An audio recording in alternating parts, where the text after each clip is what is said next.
Hey, and welcome to another episode of Real Talk with Isabel. So on this episode, we actually have a guest. He goes by the name Red. I am sure you guys have seen him on my TikTok lives with me. And if you follow me on IG, well, you see us out and about all the time. Anyways, in this episode, we're just kind of sitting down and talking about change. We have a lot of great discussions that I think we're probably going to be featuring more and more of. So I hope you guys enjoy.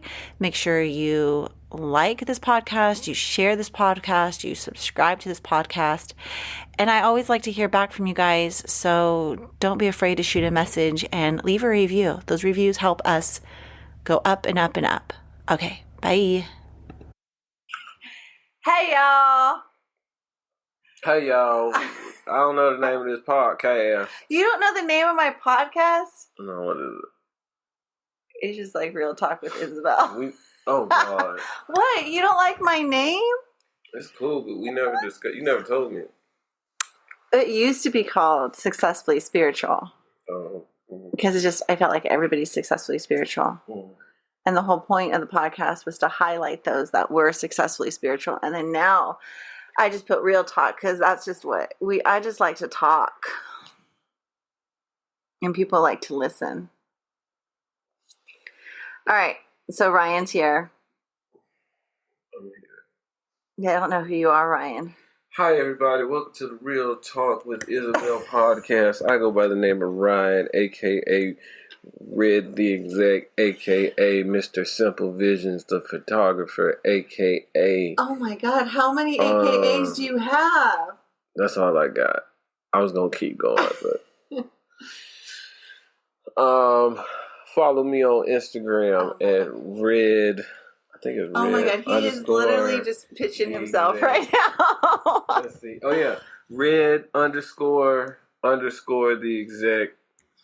But you said that if people follow you, you don't know them, you don't follow them back. It depends. I might open it up for the Red one. And then my photography page, Simple Visions _ photography. That's SIMPL3 VISIONZ _ photography.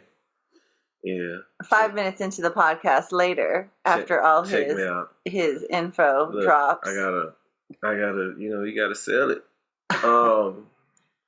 Ryan takes pictures of me. I do. I'm a photographer. That's it. Soon to be MC. What's Ryan to you, my photographer? Soon to be MC. Why do you say soon to be MC? You are. Yeah. All right, so we are going to do, I decided today, let's talk with Ryan. We're going to do change. Sorry guys, this intro is not it right now, but that's all good. Change. Isn't there like a song, Change? That's rumors. Do people really want change? Or do they just say it because it sounds good? Because in order to have change, you have to shift things.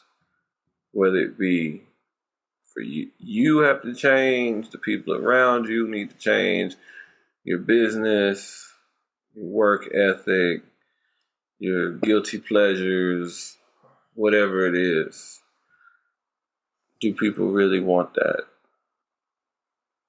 I think some do, some don't. I think sometimes you do and sometimes you don't. Yeah. Like, I hear people... I know in my community, like in the Black community, we're always talking about change and overcoming. And you have a lot of people out there putting in that work to bring that change. You do. You really have a lot of people out there on the front lines advocating, doing the work, doing a lot of the groundwork, trying to make that change. But then you also have people out there that they just talk about it. Shoulda, woulda, coulda. And those are usually the same ones that complain when the things that they want changed aren't changed. Because, well, for one, they didn't put any effort towards it. And I'm not just saying Black people because that's my people. I'm just saying, I just use that as an example. But, like, it doesn't have to be, it doesn't just have to be a certain group. It could be anybody, but not even, let's take it, let's bring it back, and we'll just say like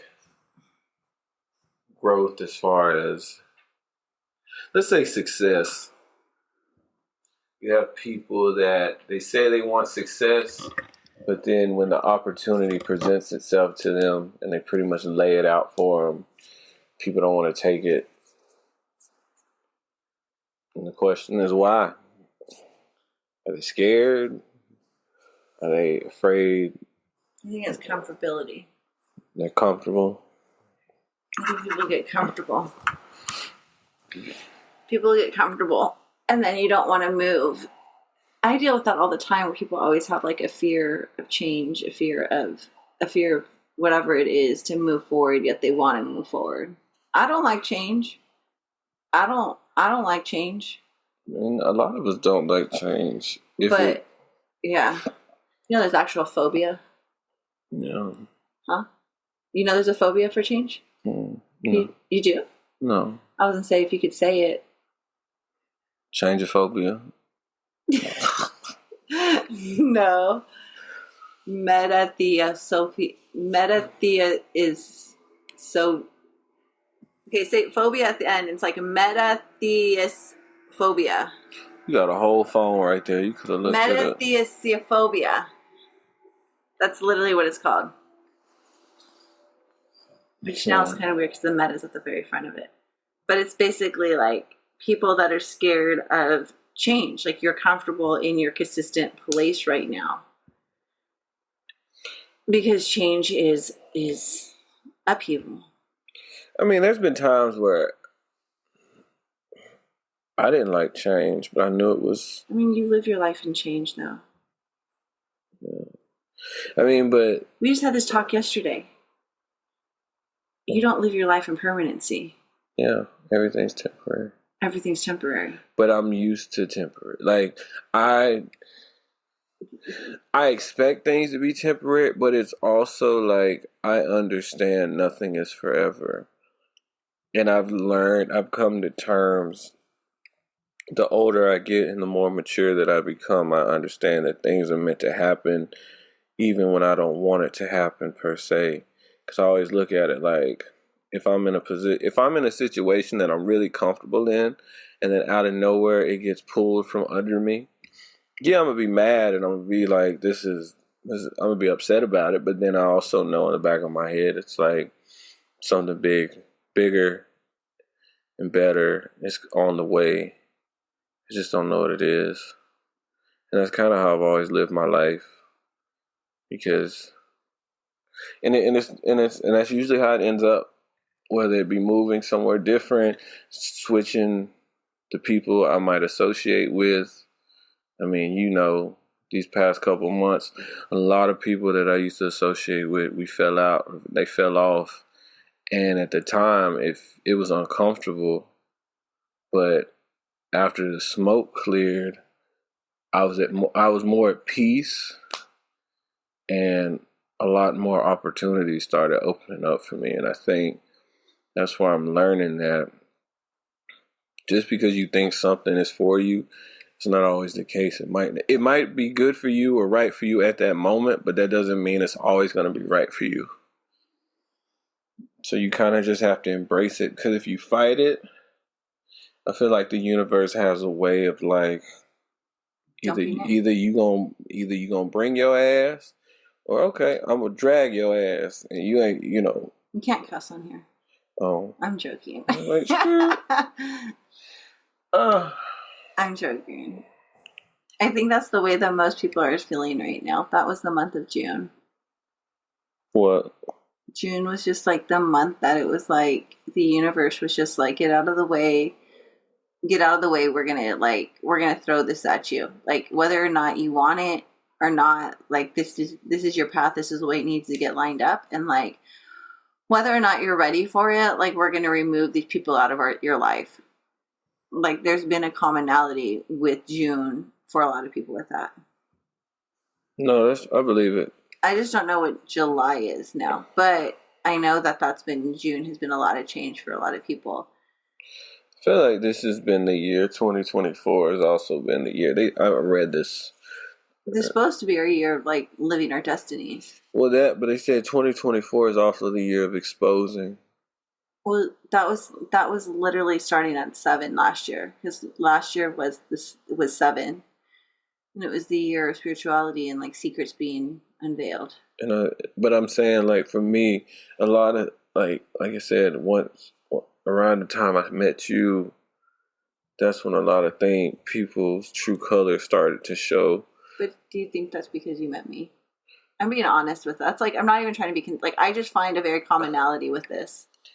I think you played a role, but not in the way of like that wasn't the intention. You didn't come in. No, no, you didn't come in to shake intention at all. No, you didn't come in to shake things up. I think it's just the way the universe. Because, like I said, like a lot of things got exposed unintentionally. Yeah. Like a lot of things, like when you met me and the people that I was around, they exposed a lot of things to you about me that they wouldn't have done with other people. But they did do it with other people. Yeah, but yours was very like aggressive. They threw it all. They threw the book, and it was just they threw the book. But it's like, it was just interesting because that never, and then people started showing the envious and jealousy, and a lot of it didn't make sense to me. But I think that goes back into what you're saying, that if we would look at the whole bigger picture, I think that a lot of people did that because they were scared of change. Yeah. And I think that the hardest part for me with that whole ordeal was the jealousy and envy, because I'm one of those people. If I bring you into my circle, it's all love. It's not. I've never been one of those people that felt like, why is this person doing better than me? Oh, this person's outshining me. I look at it like, you shine, we all shine. It's like, you have your thing, I have mine. It might not be the same, Sometimes you might be like, dang, why are you getting the same that this person getting? But it's not in a way of like you are envious or jealous of that person. You just trying to figure out, okay, what do I need to do? But, So why do you think people are scared to change? Because they don't know the outcome. Yeah. They don't know. But then it's interesting because they'll say they'll say they want to do something, and instead they'll take the cheaper route or the short route, and they'll change something, but it's like, I call it a cheap $2 change. Like, oh, I want to work with everybody, but then they go work with a certain group, and that group that they're working with is just as small as their group. So they might expand, but they're still going to be a small group. They're not going to expand into a larger audience. They think they're expanding into a larger audience, but when in reality, they're baby stepping it. They're not even baby stepping. They just sidestepping. They're still going to be a small group. They just got with another small group, but even though, let's say, both those groups are together. I love how we're not trying to say the whole, but you're like, let me explain the story without explaining the story. But I'm saying, if you take two small groups, you might be a big small group, but you're still a small group because you're not advancing to the next level. And I think that's what people do sometimes. They say they want to go to the next level, but they really don't. But they think by branching with another group or associating with certain people, that's the expansion. But the reality is you're still in the same space. You just have another group with you, if that makes sense. It's like fake change. Yeah, there you go. It's like I'm going to grow and I'm going to expand, but I'm not really going to grow and expand. I'm going to grow and expand in the safety and confines of my own comfortability, which I think everybody really wants to do. But then that's not really expanding and growing, because you're staying in comfortability. That's why I always say that change has to come with vulnerability, and you have to allow yourself to be vulnerable in change.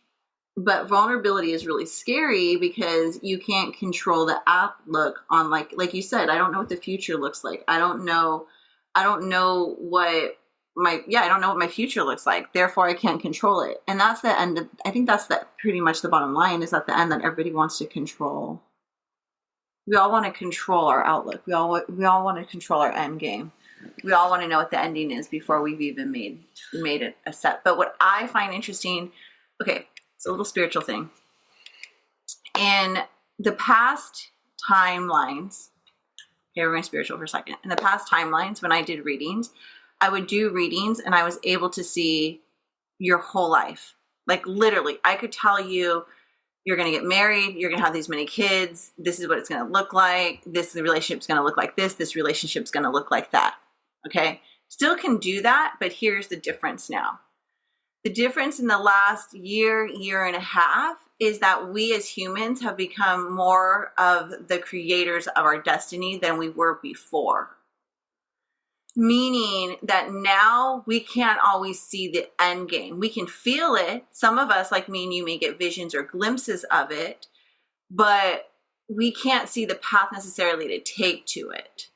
And you can't see the path to take to it unless you start taking the walk down the path.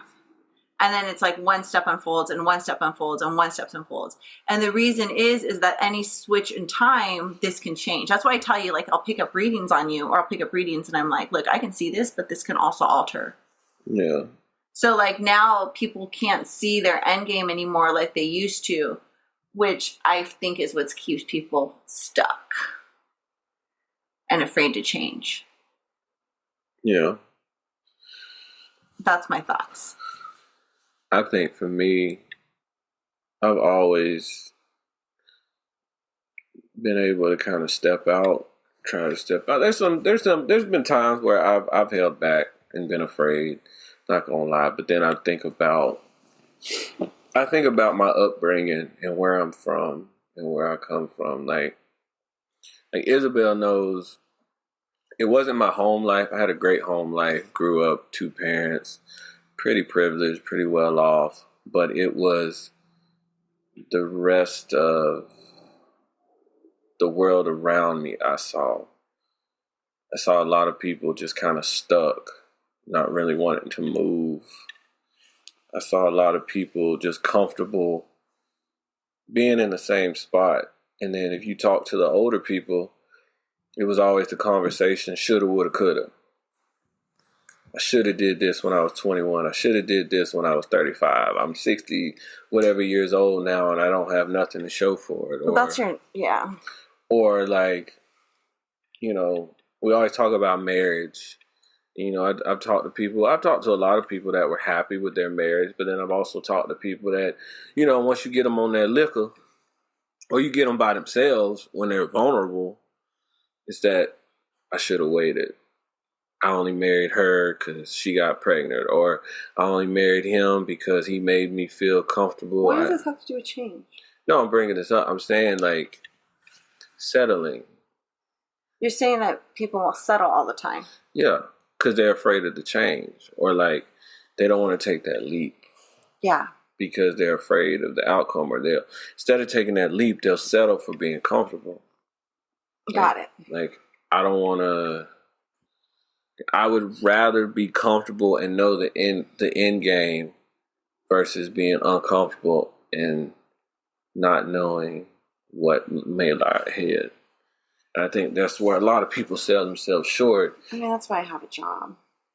But they don't realize it. It's not going to hit until later down the line. I feel like a lot of people, like, especially like when you're young, you know, when you're young, you think you're going to live forever and everything is just going to be flowers and rainbows and bubble gum. And then as you mature and as you get older, you start looking at life like, okay, I need to get this together.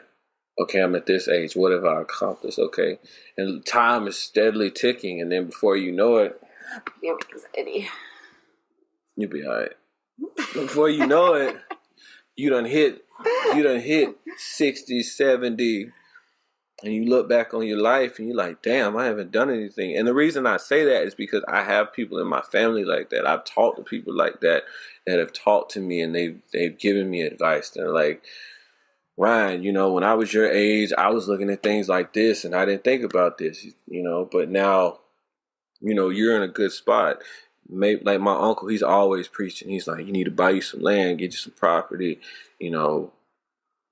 invest your money. I mean, he didn't create that. I know they've been talking about that for a long time. But like I said, he's one of those people in my life that's kind of giving me that advice.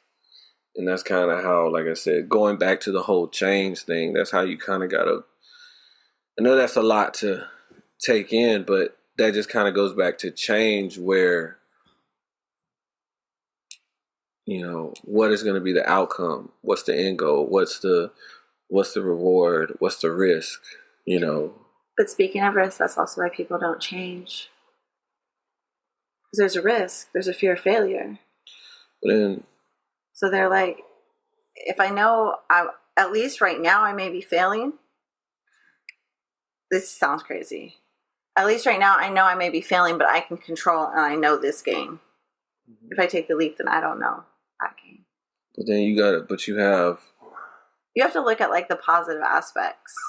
Yeah, I mean, now I'm not saying like you have to look at the positive aspects, and I think that's the big thing that I find with change is like when I talk to people about change, it's like go ahead and stay where you're at, like stay stuck, stay whatever you want, but at the end of the day, like what is your positive aspects in the change itself?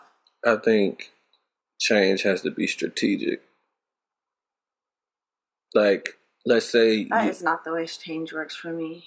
I just want you to know that. I know your life different. You're a little different. My life is like, I don't want to use the word messy. It is. My life's not messy. I said I don't want to use that word. That didn't mean for you to agree that it's messy. I did though. It's okay. We all here. It's not messy. It just, change happens really fast for me.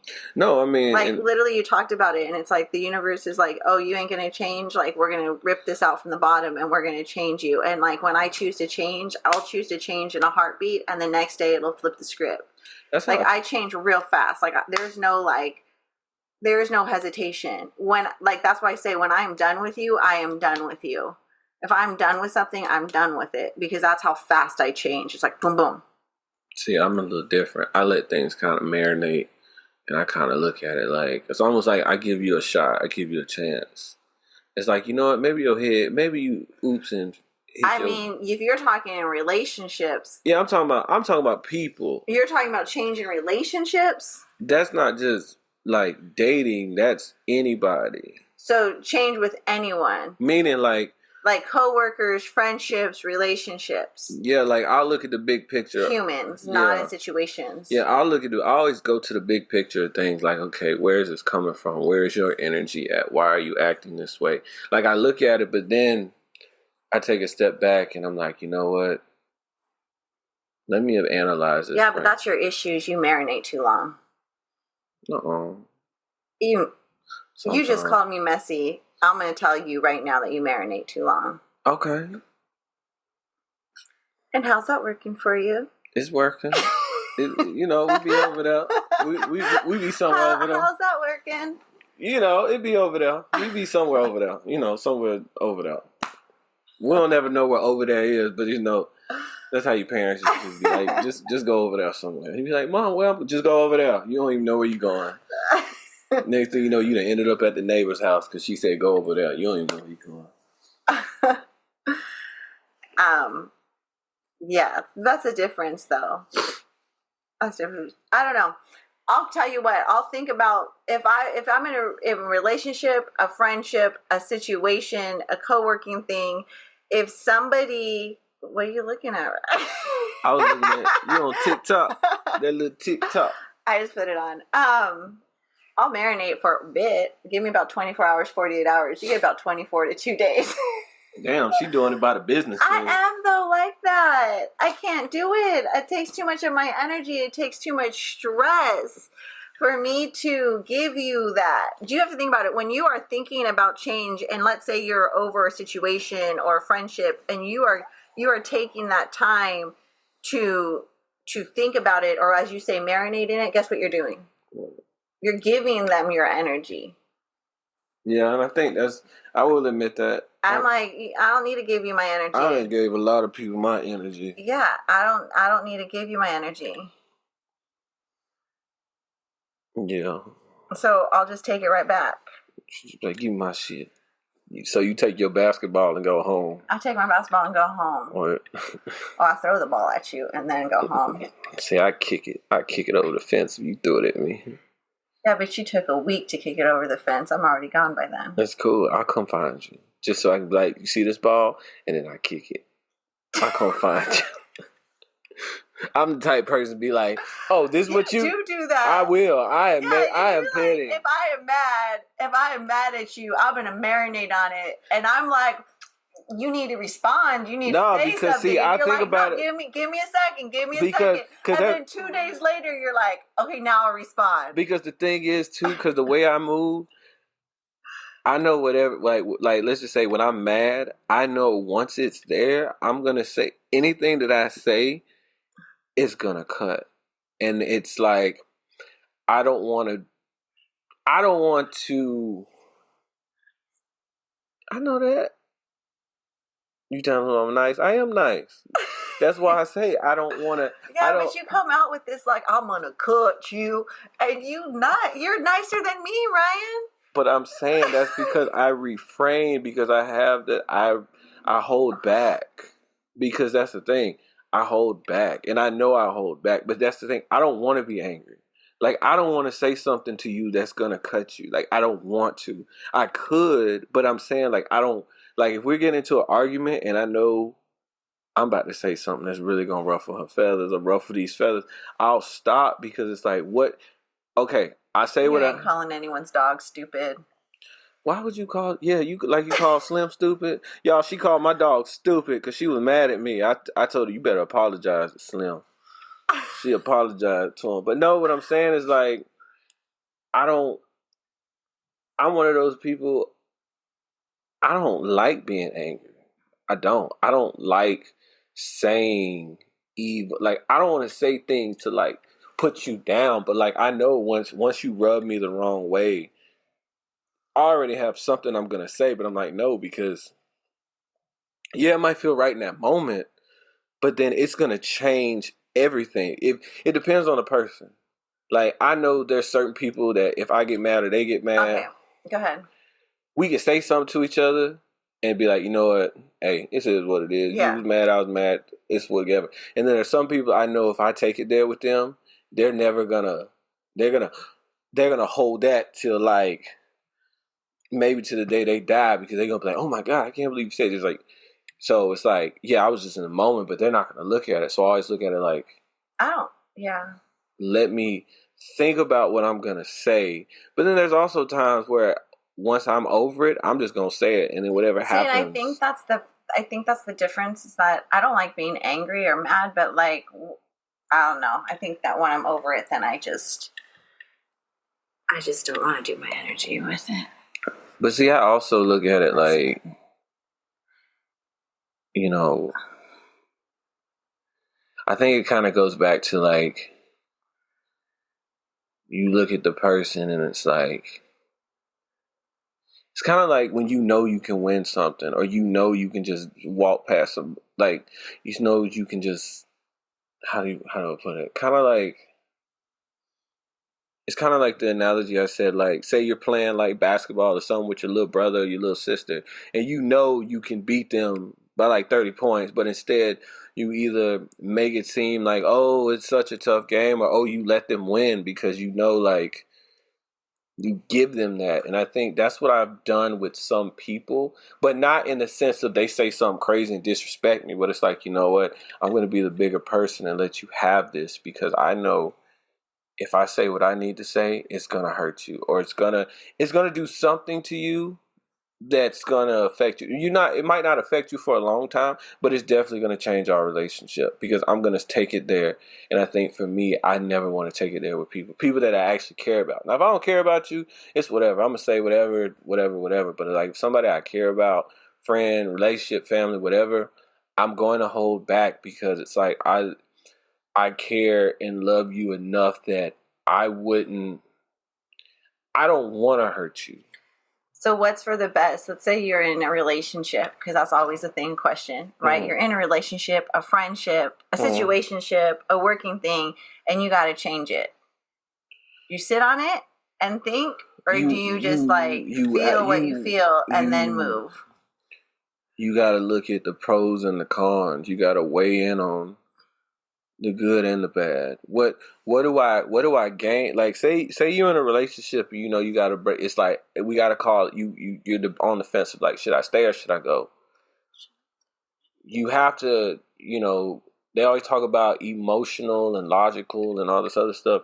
Me, I can't speak for everybody else, but for me, I always look at it like, okay, what are the pros in me staying in relationships? What are the cons? What are the pros with me leaving? What are the cons?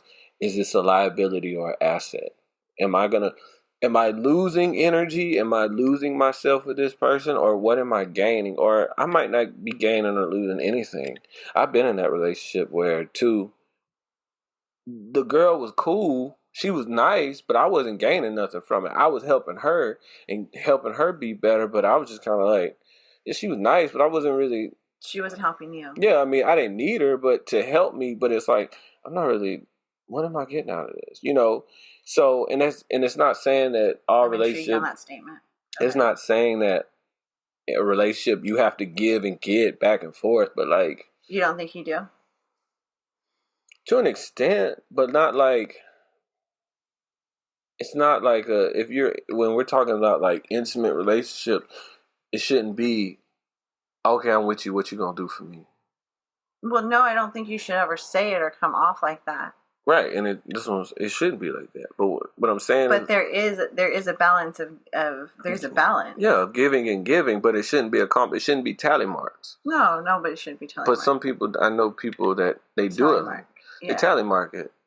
Well, I took you to dinner on this day, so what you gonna do for me? Or I'm buying you all this stuff. What you gonna buy for me? And it's like you got me some Chick-fil-A today. I did that Chick-fil-A, that little sausage cheese biscuit with a little bit of egg on there, with the little egg. By the way, I ain't gonna say which Chick-fil-A it was.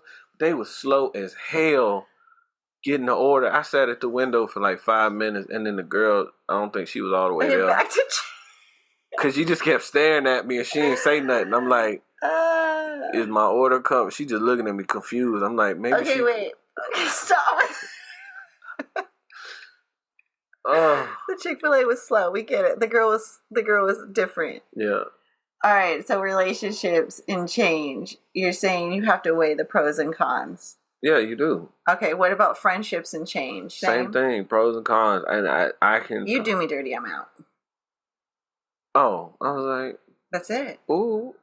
What, you think I was telling you right now? I don't know. The way you came at me, I'm like, damn.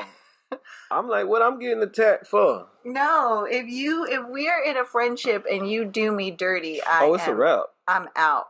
Now, I'm all about loyalty. And once you cross that line of loyalty, it's a wrap. And I used to say this, luckily, it only happened once.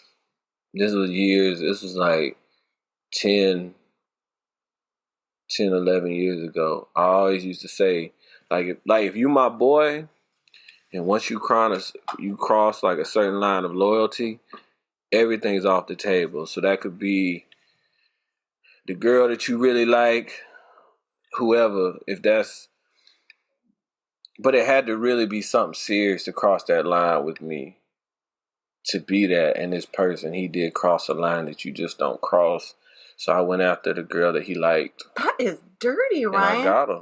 That's some fucking karma. Ryan, that's karma shit. But the thing, what he did. How many years ago was this? It was like 10 years ago. And how's everything been working out for you since in that department? Marvelous. Here we are.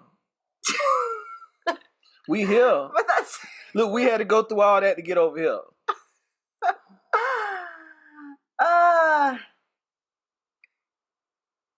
Oh shit. Damn. She just came at you. Okay. You wanna read her comment out loud? No, it's cool. Everybody. He has a lot of growing up to do. His mindset is low vibration. That's I don't think your mindset is all low vibration. no. I think if anything, if you're really honest, this is okay.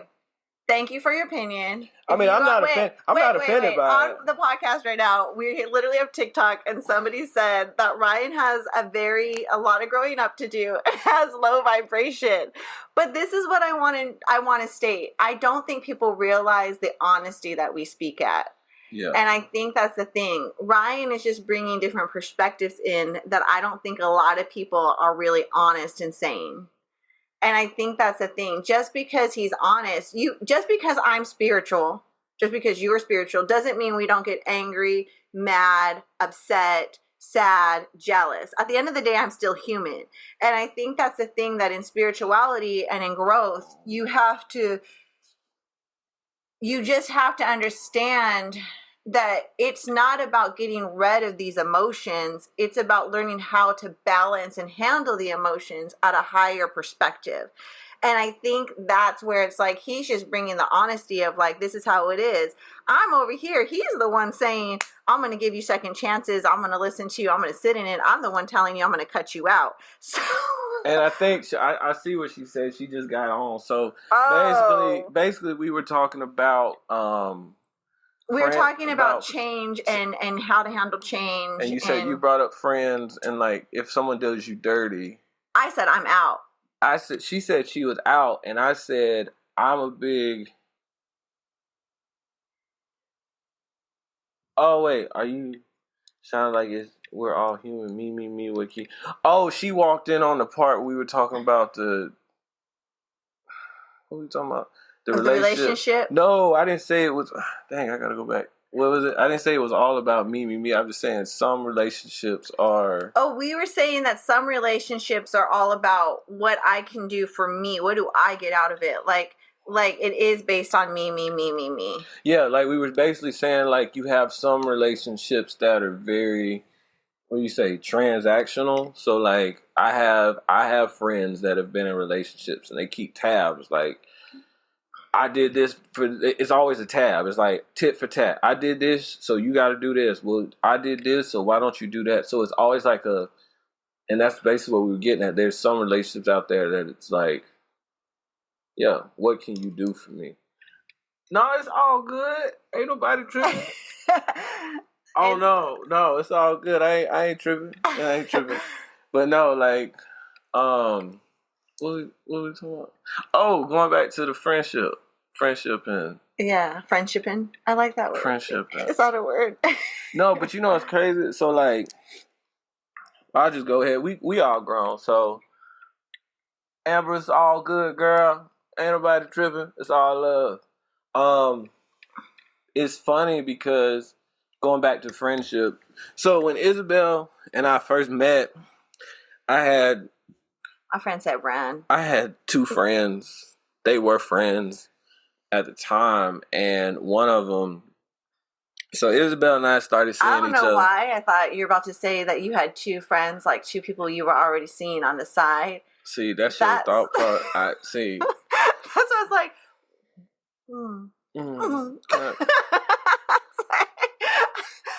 I thought that's where you were going with this. Is this where the confessional starts that you were already seeing confession. You were seeing two people. No, so going back to friends. So when Isabel and I first met and we started like seeing each other, I had a one friend in particular, and she started doing stuff out of the norm. She basically was like telling Isabel. She befriended me. She basically befriended Isabel, and she basically told Isabel my whole life. Well, not my whole life story, but everything she knew. She told Isabel about my dating past, the women who I've been with, what I had done with these women, a lot of stuff that I didn't ask her to. She showed me pictures. I didn't ask for that. She showed me pictures of the women that he did stuff with. I didn't ask her to do that either. And it really threw me for a loop because I know a lot of y'all like, girl. But see, the thing was, that had never happened before. So it was just a weird situation because then the girl was like, she'd be hitting me up. My friend was a female. And she's like, what are you and Isabel? You need to establish something. You can't just be out here saying y'all just rolling with it. And then she be in Isabel's ear, girl, you need to leave him. I know that's my friend, but he ain't this and this and this. And it just came to the point. It was like, hey, you really stepping into a territory that's not yours. You really you crossing a lot of boundaries right now, and then a lot of other things happened with that, but that was one of the friendships that I had to cut off and walk away from. It's like, look, this isn't going nowhere. You're doing me more harm than you are good. And when we finally cut ties, I honestly felt at peace. So basically what I'm getting at is, you might cut ties with somebody. Going back to that change, you might cut ties, and at first it might feel weird, it might feel uncomfortable, but if it was the right move, you're gonna feel better about yourself. You're gonna feel, and that's how I feel still to this day. Like, I don't feel like I made the wrong decision. I feel like I'm more at peace with myself. Yeah.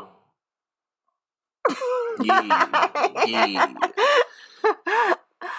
100%, even with family. That's real talk. Family too. I'm going through that. She going through that. My uncle, he's like a father figure to me, and he's, as much as he loves his siblings, my uncle's 64, and my mom and all them included, they about in their 50s, 60s, and my uncle, he keeps it real, about family. He tells you all the time. Well, here's my question. I want to ask a question. If you change, and if you're going through change, should your family be a part of your change? See? It depends, because some of them are not going to see they're not going to see. So they don't see the change. They don't understand your process. They don't understand why you're changing. They don't understand who you are in this change. My question is then, why do we have to go back and keep them on board? We don't. And feed into them to say, let me guide you into my change.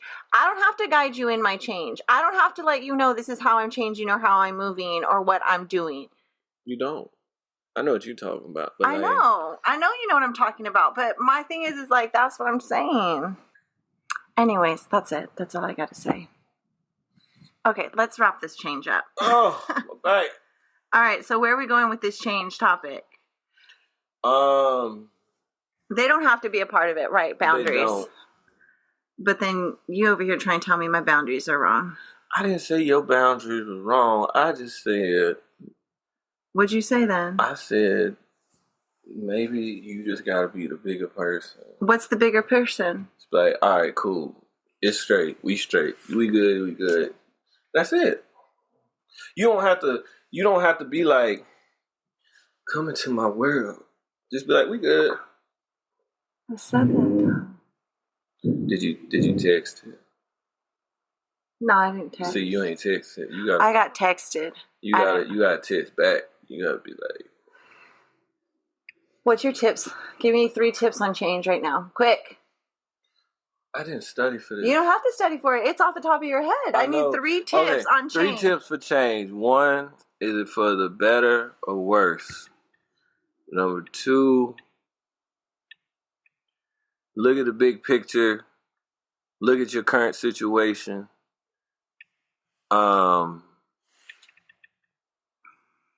And number 3, how is it going to affect you in the long run? Even though we don't know the end games. Is this change an asset or a liability? And sometimes we don't know. Yeah. Okay. I think those are good tips. What's your tips? I'm going to just ditto on you. No, you can't do that. That's so ghetto. Why would you do what? You can't just ditto my tips. You got to come up with your own tips. I give tips on change all day long. Yeah, but these folks might not know that. But your tips were good. I know. I feel like you taking the easy way out. See, your ass don't want to put change in change. See, mine's different though, because I think when I talk to people about like their fear of change, it's more me asking them questions about like what they're afraid of. Like I would be like, why are you afraid of change?